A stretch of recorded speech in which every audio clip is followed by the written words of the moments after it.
saya mendapatkan isyarah dan mendapatkan mimpi-mimpi dan lain sebagainya, pada akhirnya kita putuskan untuk ikut PWI. Saya masuk di PWI, ini yang asli itu. Bukan berarti saya mendapatkan keuntungan, ada dana sekian miliar gelontor. Jangankan ada dana gelontor, justru kita ini masya Allah kocek gitu loh. Kocek. Jadi tidak cuman tidak cuman harta, tidak cuman tenaga, tidak cuman pikiran. Nyampe kita ini seakan-akan ini bunuh diri kita, seakan-akan orang memframing dengan framing negatif, kecaman negatif dan lain sebagainya. Pokoknya masya Allah, ini kalau benar-benar tidak diniati untuk berjuang lillahi kalimatillah, untuk menyelamatkan anak-anak bangsa, untuk menyelamatkan pribumi yang saat ini kelihatannya sih Belanda sudah pergi, Ustaz. Tapi peninggalannya Belanda ini, Habib-habib ini loh, masya Allah, mereka itu sifat-sifatnya itu, kalau kita mau berpikir dengan hati yang jernih dan otak yang jernih, ini ada indikasi untuk menguasai, indikasi untuk apapun menjadi takluk, tunduk, siap diperintah apapun. Tujuannya itu. Dan yang lainnya ada yang membuat provokasi-provokasi. Saya bersama rakyat, kita dengan rakyat. Jangan coba-coba ganggu rakyat, seakan-akan berpihak kepada rakyat.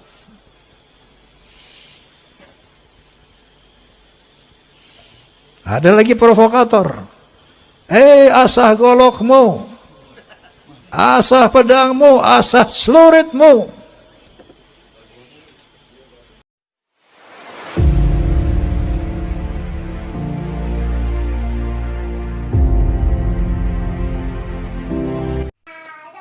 Assalamualaikum warahmatullahi wabarakatuh. Berjumpa lagi sahabat. Alhamdulillahirabbil alamin wa bihi nasta'inu 'ala umuri dunya waddin wa 'ala alihi washabihi ajmain amma ba'du. Bagaimana kabarnya sahabat semua? Pertama-tama mari kita panjatkan puji dan syukur kepada Allah Subhanahu wa taala serta salawat kepada baginda Nabi Muhammad SAW. Pada kesempatan kali ini saya akan menyajikan dua video. Pertama video dari Mukibin ya, dan yang kedua dari Bapak Roma Iran. Bagaimana kesaksian mereka, bagaimana kesaksian Mukibin ini memberikan keterangan yang jelas tentang hati. Ya, kita saksikan video. Bismillahirrahmanirrahim.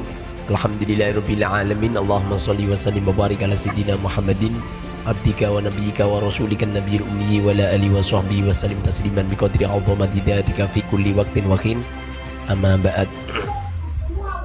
Sesungguhnya orang itu kalau dikehendaki oleh Allah Subhanahu wa taala min ahlil jannah, difirmankan oleh Allah lahumul busyra fil hayati dunya wal akhirah.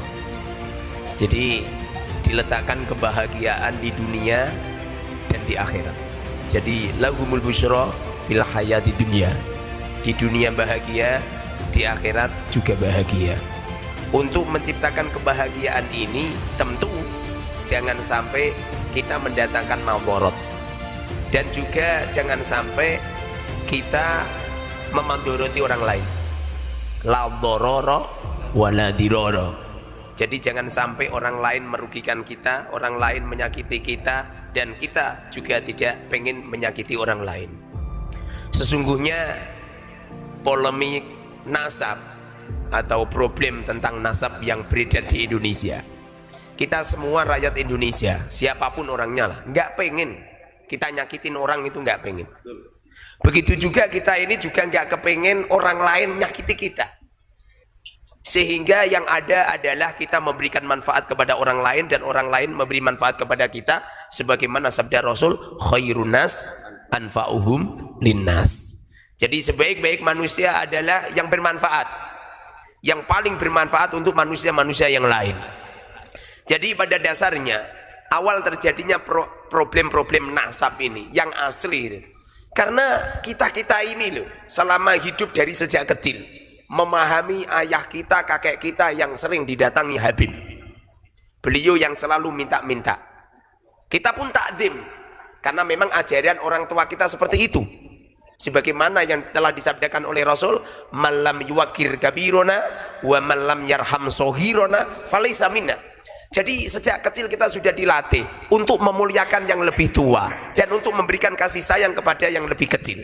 Sudah terlatih, sehingga akhlak-akhlak mulia yang sangat mengkristal untuk kalangan kita, untuk apa itu wabil khusus orang Indonesia ya, wabil khusus lagi orang Jawa. Ini sudah apa itu mengkristal untuk hormat menghormati, memilihkan yang terbaik, berhusnudon dan lain sebagainya. Tapi tahun bertambah tahun terus bergulir terus. Ini nampaknya apa itu mereka-mereka yang ngaku-ngaku sebagai duriya Rasul.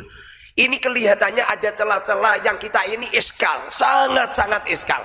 Dan keiskalan kita ini sudah lama. Jadi seumpamanya 1 bulan atau 2 bulan yang lalu kita memutuskan untuk gabung ke PWI. Ini yang asli sudah lama gitu. Problem yang sudah lama. Kita semestinya ini apa itu pengennya ini hidup enak, nyaman, tapi apa yang terjadi? Kita ketamonan seorang Habib yang minta-minta. Kalau mungkin ya, kalau masalah minta kan mungkin orang pribumi juga minta. Tapi ini ada kejahatan. Minta yang sifatnya adalah maksa-maksa. Bahkan mereka menyodorkan sebuah syafaat. Atau mungkin ngancam-ngancam tidak mendapatkan syafaat dari baginda Rasul. Nyampe-nyampe pernah suatu ketika saya ini pernah ketamunan seorang Habib datang. Beliau minta jubah, lalu saya ambilkan jubah. Beliau tidak cocok, lalu saya ambilkan jubah semua. Di waktu itu satu bopet saya bawa. Apa yang terjadi? Dibawa semua, dibawa semua. Yang ditinggalkan cuma 3 yang jelek-jelek gitu. Nah, jadi diborong semua. Dan ini tidak cuma itu saja, nyampe ada santri cantik lewat langsung ditembung, bahkan nyampe terjadi pernikahan. Bahkan apa itu pinjam motor katanya cuma 1 hari 2 hari, apa yang terjadi? 1 minggu 2 minggu 1 bulan nggak dikembalikan, dibawa pergi gitu. Walaupun pada akhirnya terus apa itu ada Habib Alwi yang melihat kejadian ini kemudian dilaporkan di Polres lalu dikejar. Alhamdulillah motornya dikembalikan. Tidak cuma itu saja, mobil kita padahal mobil itu mobil rental. Jadi saya itu merental mobil. Jadi beliau pinjam mobil, sudah kita gratisin. Apa yang terjadi?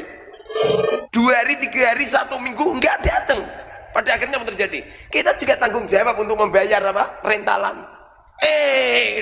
Digadekan gitu loh. Pada akhirnya mereka tidak bertanggung jawab. Ini yang sangat-sangat meresahkan. Dan ini madorot gitu loh. Padahal dalam kehidupan kita kan laudororo. Jangan sampai orang lain itu madorot pada kita. Waladiroro. Dan kita juga jangan sampai apa itu memadoroti ke orang lain gitu.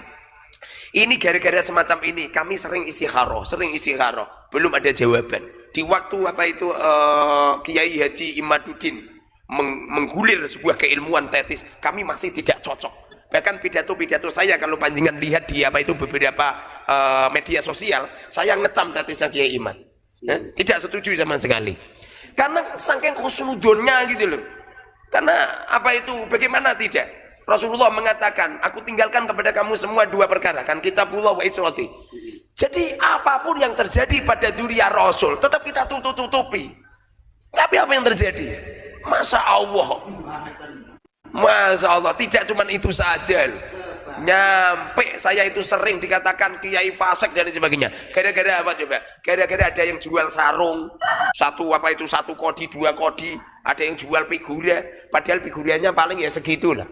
Ini kalau dibeli di pasar paling itu sekitar 500.000, dipaksa harganya 4 juta sekian.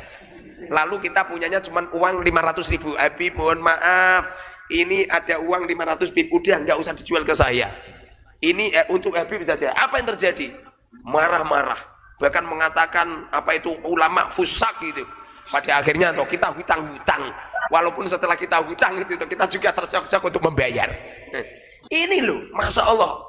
Setelah itu toh saya apa itu mendapatkan isyarah dan mendapatkan apa itu mimpi-mimpi dan lain sebagainya. Pada akhirnya kita putuskan untuk ikut PWI.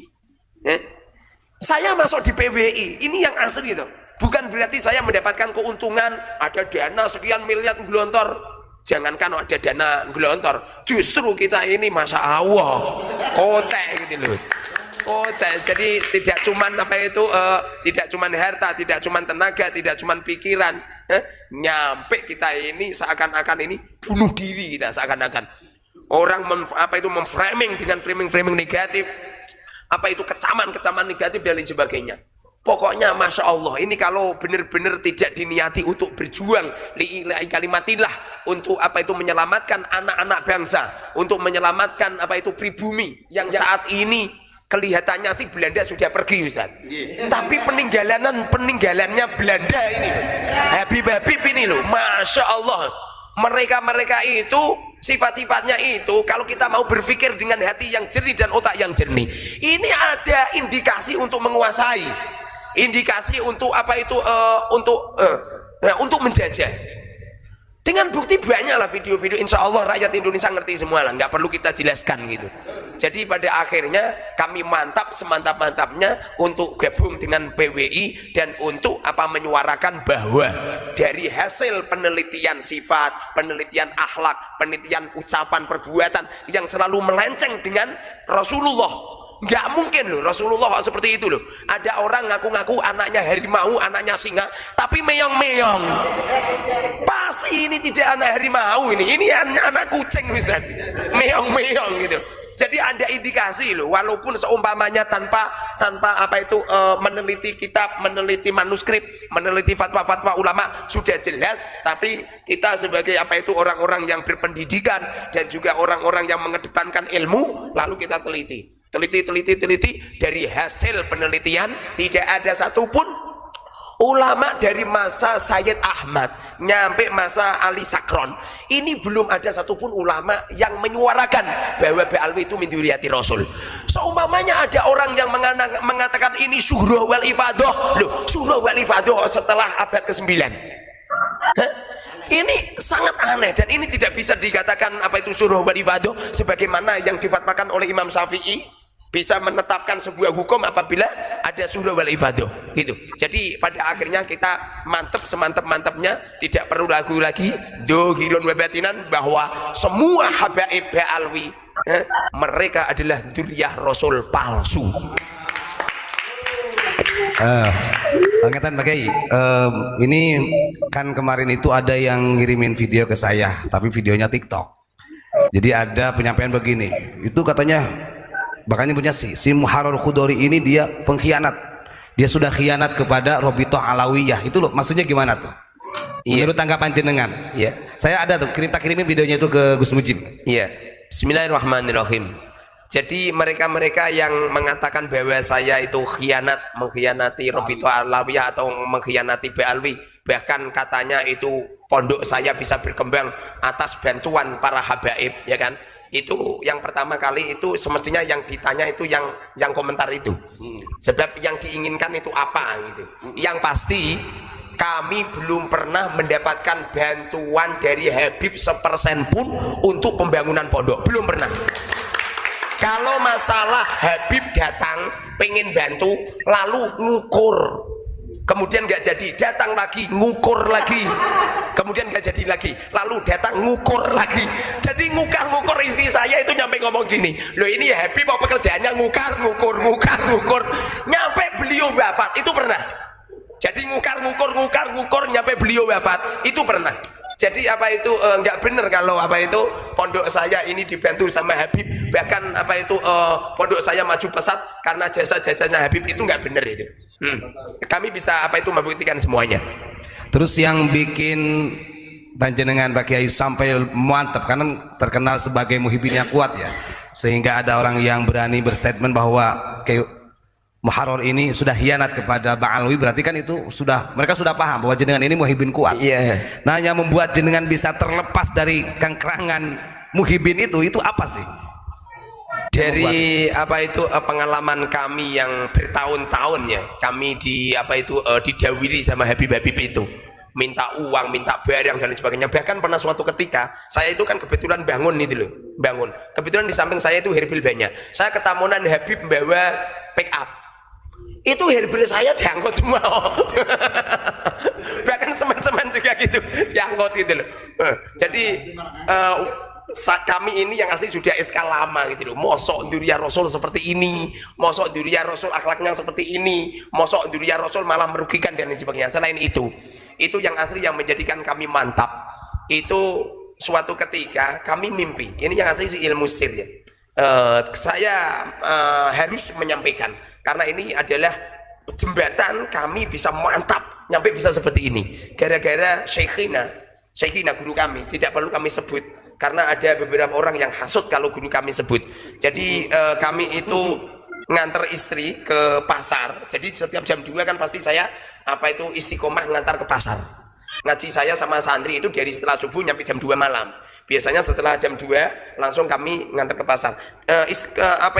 Tradisi kami dari sejak kecil memang dawamil wudhu ya. Jadi nggak pernah kami dalam keadaan hadas. Juga langsung saya menulis di media sosial mengadakan diskusi sama habaib.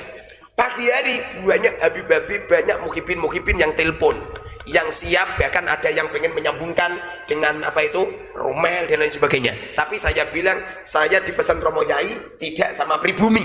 Kalau sama pribumi berarti saya gelut sama saudara sendiri. Tapi kalau sama Ba'alwi berarti kan jelas mereka imigran gitu. Setelah itu ada beberapa habib yang ngebel. Di antaranya ada habib tidak perlu kami sebut namanya dari Tegal yang siap datang ke tempatku, bahkan beliau video call. Di waktu itu juga video call sama istrinya juga. Katanya beliau masih kerabat sama Habib Lutfi. Lalu beliau bilang gini, ini muharrar ya? Iya Habib. Beliau mengenalkan semuanya namanya. Lalu beliau bilang, kamu nantang ngejak debat ya? Enggak lah Bib, saya pengen diskusi, bukan nantang Bib. Itu yang mengatakan nantang itu netizen Bib yang memframing tulisan saya. Kemudian oke, besok saya berangkat, setelah subuh saya berangkat. Kemudian beliau minta transport sama saya 1.500.000. Kebetulan di ATM saya adanya cuma 1 juta. Lalu saya bilang gini, Bib, ini adanya cuma 1 juta Bib, gimana? Oh enggak apa-apa, saya transfer. Setelah itu apa yang terjadi? Di setelah subuh saya sudah menyiapkan youtuber. Jadi live streaming sudah saya siapin semua. Dan kami pun persiapan. Saya tidak pernah persiapan tentang keilmuan karena saya paham betul habaib itu biasanya nggak begitu ilmiah. Biasanya. Jadi nggak perlu kita siapkan keilmuan itu. Setelah itu ditunggu jam 7, 8, 9 nggak ada. Ditelepon nggak diangkat, di WA nggak diangkat. Nyampe malam hari nggak diangkat.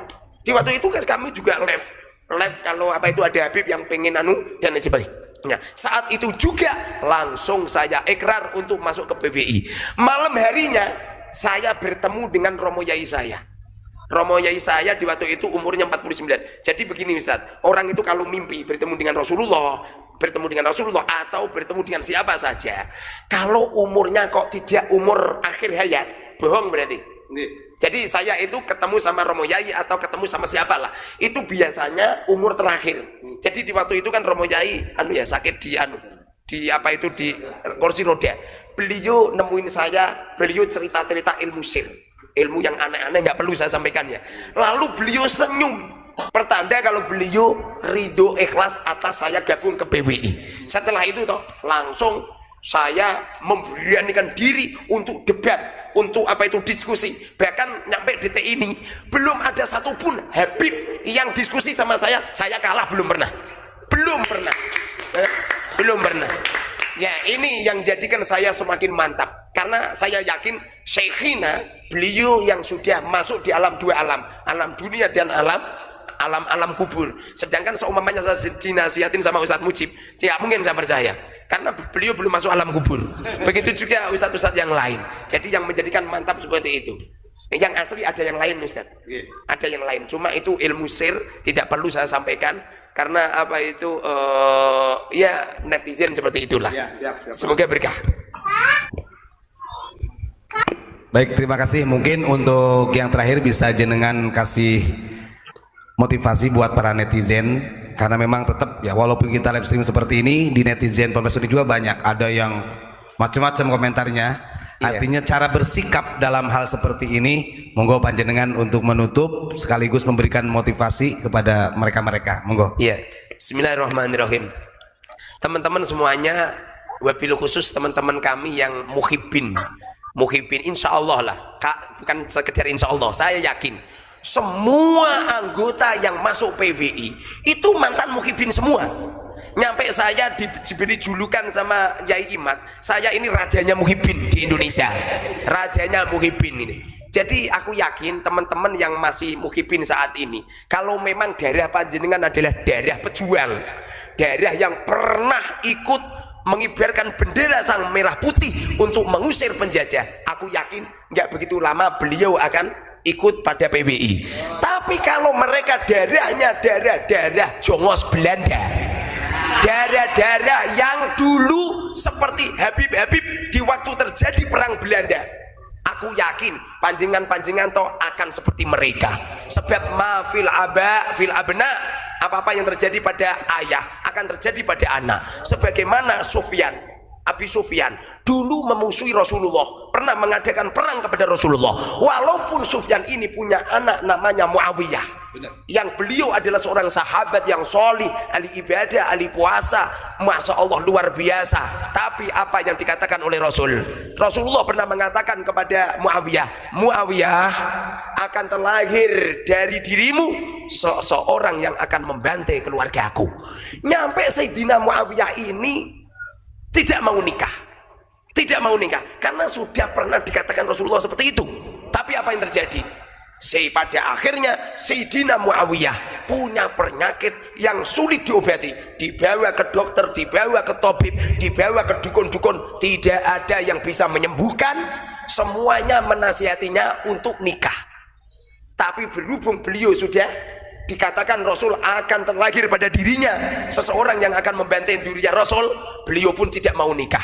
Tapi penyakit semakin kronis, semakin luar biasa. Pada akhirnya ada seorang ulama, ada beberapa orang-orang pendeta-pendeta menasihati sama beliau, wahai Muawiyah, nikahlah kau dengan seorang wanita yang mandul, diperkirakan tidak bisa hamil. Kemudian diterimanya, lalu nikah. Apa yang terjadi?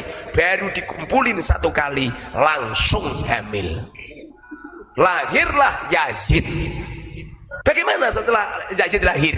Yazid inilah yang mengerahkan, bahkan menjadi gembong pembunuh dzurriyyah Rasul bersama dengan Ubaidillah bin Ziyad.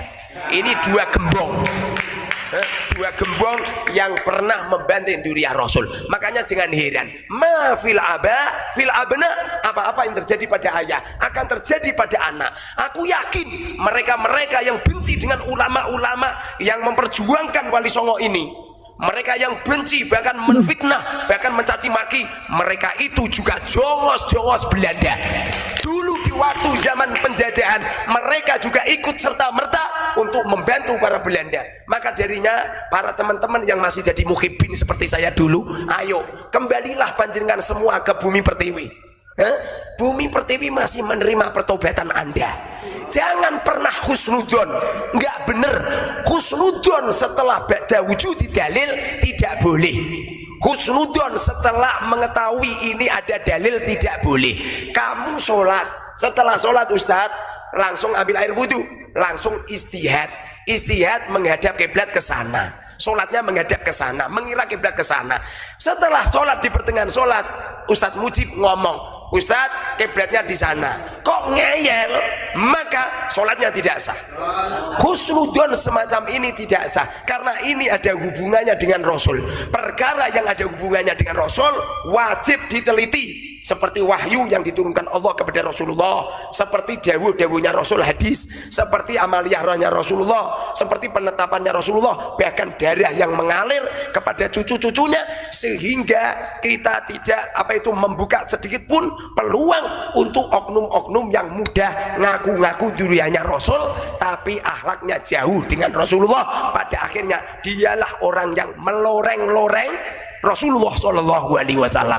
Sesungguhnya kita semua teman-teman di PWI, panjenengan semua ini toh, sesungguhnya panjenengan telah memperjuangkan orang-orang, menangkal orang-orang yang meloreng-loreng Rasulullah, yang menghina Rasulullah, yang mencangkokkan nasab palsu kepada Rasulullah.